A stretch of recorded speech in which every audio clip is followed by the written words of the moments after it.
गीता बहुत अच्छी पढ़ती था। इससे बढ़िया हमारा आएगा जब कौन कौन जाकर का हो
बाबू गुलाब सिंह यादव का बेटा तेज बहादुर यादव पढ़ लिख करके और ऑफिसर रैंक पर भर्ती हुआ।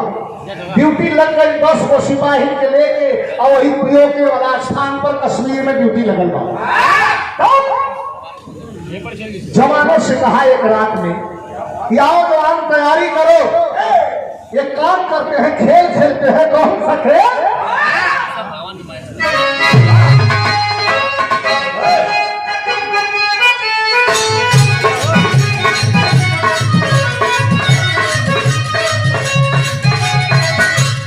सिपाही अपने ऑफिसर से पूछ रहे हैं, ऑफिसर कौन है? तेज बहादुर यादव।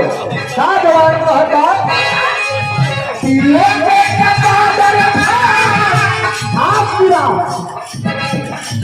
सर्जिकल स्ट्राइक कोरोनाई नहीं थे, डॉक्टर मनमोहन सिंह के जमाने में भी वो ऑपरेशन भाई रहे, झाझर ऑपरेशन, जौना का नाम सर्जिकल स्ट्राइक कहते, लेकिन ये सरकार में हल्ला उठा करके सर्जिकल स्ट्राइक कर। तेज बहादुर यादव कहा अपने 10 सिपाहियों से क्या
जवानों से कहा कि आज रात में घुसेंगे पाकिस्तान, सब क्या कर रहे हैं?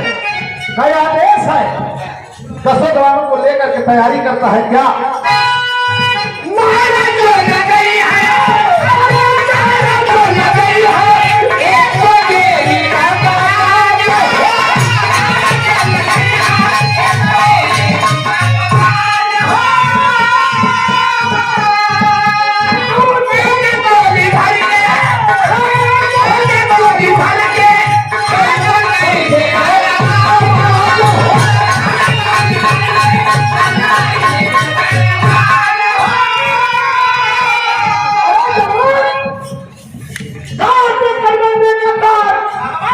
और घुस जाओ आज पाकिस्तान में चलेंगे। अगर वही जवान गठबंधन कतार काटते हैं, जरा ध्यान दीजिएगा, रात का 9:30 बजे अकेले इन सरहद के बात है, रात्रि का 9:30-10 बजे का बिंदु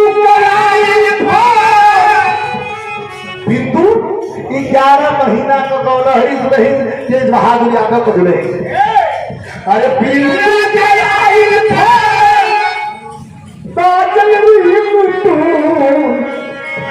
घर का कहीं ना कर